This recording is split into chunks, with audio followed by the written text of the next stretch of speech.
Hello everyone and welcome to part 5 of the perfect Fallout 4 playthrough. Now that we have commerce and weapons, it's time to ruthlessly expand our empire.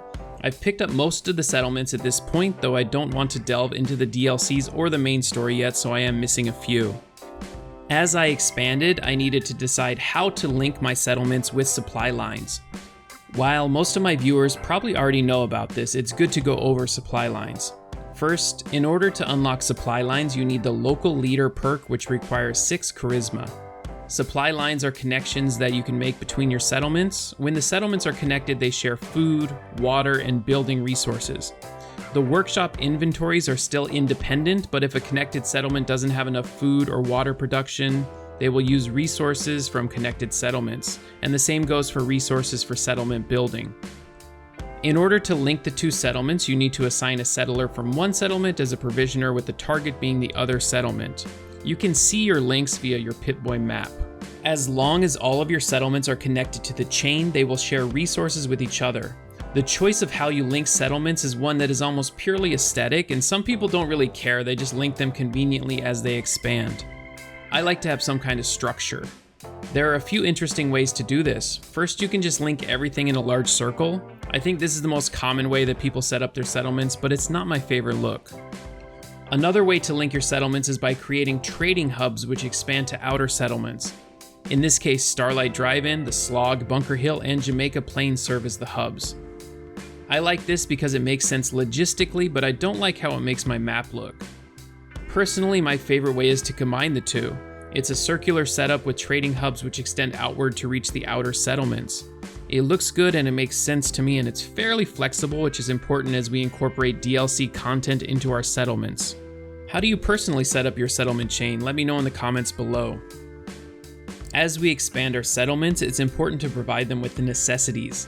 A lot of settlements have nice structures which we can use to build off of. Many settlements don't have good terrain or good structures to use, so we need to build everything ourselves on awkward terrain. There are also just way too many settlements to carefully plan builds for, as we're just trying to quickly expand.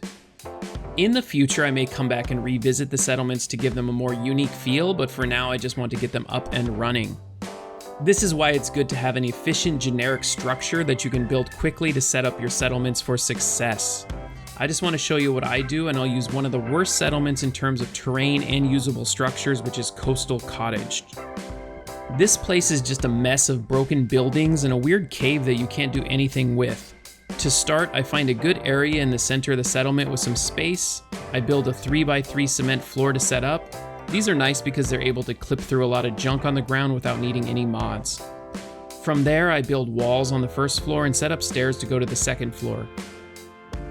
Another round of floors and walls, and then I build stairs to the roof.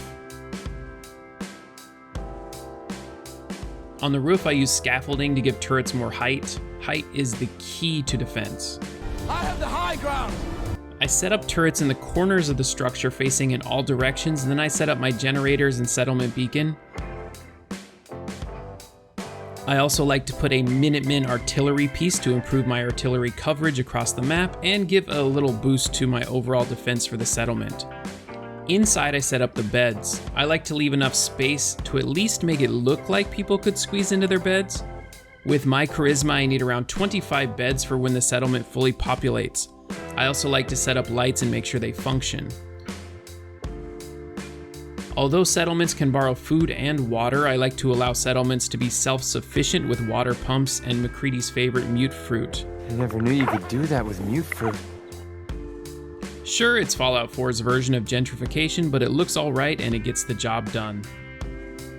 So what do you guys usually do for your settlements? Let me know in the comments below, and be sure to join the Discord. I just added a settlement show-off section where you can post screenshots or videos of your settlements, and I'll feature ones I like in future videos. So join the Discord and be part of the community. Also, if you haven't subscribed yet, be sure to do so. I am close to 2,000 subscribers, which is amazing. And until next time, remember, to survive in the wasteland, you gotta be efficient.